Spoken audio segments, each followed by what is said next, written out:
நம்ம ஆண்டவர் யார் என்று சொன்னால், நம்ம இருதயத்தில் இருக்கிற பாரத்தை அறிந்திருக்கிறவர், நம்ம குடும்பத்தில் இருக்கிற பாரத்தை அறிந்திருக்கிறவர்.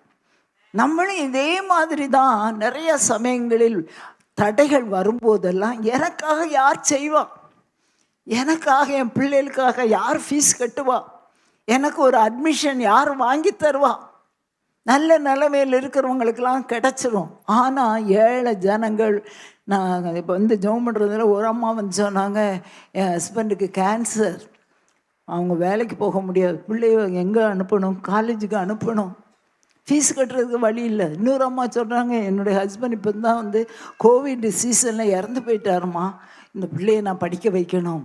ஆனால் இப்படிப்பட்ட பாரங்கள் உள்ள அநேகர் இருக்கிறாங்க. நம்முடைய பாரத்தை அறிந்திருக்கிற ஆண்டவர் தடைகளை நீக்கி போடுவதற்காக. ஒரு அம்மா சாட்சி சொன்னாங்க, அந்த ஃபீஸை கட்டுறதுக்கு அவங்க கட்டணுன்ட்டு இவ்வளோ ஃபீஸ் சொன்னாங்க. வெளியே வர்ற சமயத்தில் அங்கே உள்ள அதே இடத்துல வேலை பார்க்கிற ஒரு லெக்சரரோ டீச்சரோ கூப்பிட்டு நான் அந்த ஃபீஸை கட்டுறேன்னு கட்டிட்டாங்க. ஹல்லேலூயா! தடைகளை நீக்கி போடுகிறவர் நம்முடைய ஆண்டவர்.